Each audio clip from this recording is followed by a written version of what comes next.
Hey YouTube, so I'm with Offroad Consulting and we are doing the Blue guided tour, and this video is going to be on bypasses and how to bypass a trail. So we are, for whatever reason, bypassing the Excalibur trail. Like, I'm not really sure why, but we are, so I'm just going to use it as an example. If you notice to the left there was a trail there. That was the Excalibur trail we just passed, and you can see here it's like nice and flat, and this is a blue rated trail. However, you can tell that basically what we're on is green, and you can see that there might be maybe some interesting looking rocks to the left a little bit, and that's where the trail actually reconnects. So my point is to highlight to you that some trails have bypasses. So and if you know ahead of time if a trail has bypasses, and you can always walk up there and scout the trail to see that, then maybe if there's a trail that you're a little bit apprehensive about doing, if you know that there's a bypass on the trail, then maybe you could do part of the trail and then just skip the difficult obstacle that has you apprehensive, and then you can continue. You can see here we're still on this blue rated trail, but we haven't actually gone over any obstacles.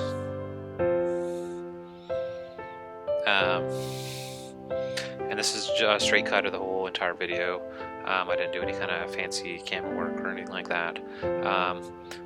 So the bypasses allow you to potentially do trails that are a little bit higher in rating than what you might be capable of doing, so to speak.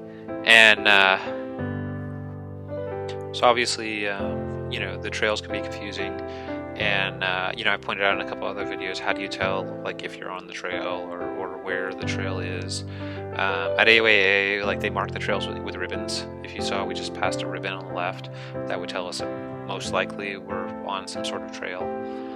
And this section that we're on is actually part of the Excalibur trail, although the other part, it looked very established, and even where we're going now looks established.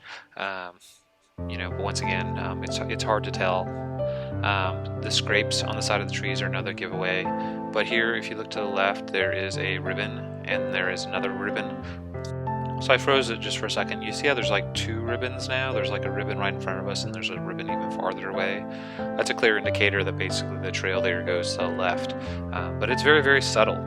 You go between the ribbons on both sides of you, but then you obviously are supposed to go this way. And so I actually stopped for a second. I get confused. I'm like, why are they going over there? They really just kind of skipped the trail. But I don't want to hold up the whole group for no reason. I'm just pointing out here that bypasses do exist. They exist on lots of trails, and you can see there was all those interesting rocks on the left, which were part of the trail. But for whatever reason, we opted to go over here through the grass, and this would be an example of a bypass.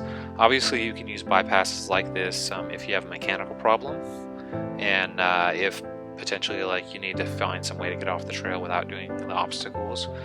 Some people use a bypasses as kind of crutches. If you have a whole group of people and one Jeep is smaller than the rest of the Jeeps, and then one Jeep might have a problem, then maybe you indicate for the smaller Jeep to go over the obstacle, while kind of everybody else goes over the bigger obstacle.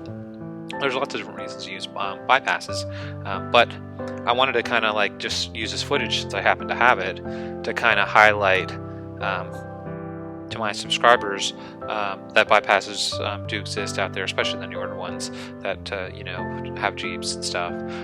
That don't always assume that there is a bypass there, but you can always ask somebody. Especially the guide or something like that. Hey, I'm apprehensive about this trail. Is there a bypass on the main obstacle, or is there a way to go around something if I get stuck? So anyway, thank you. Please like and subscribe.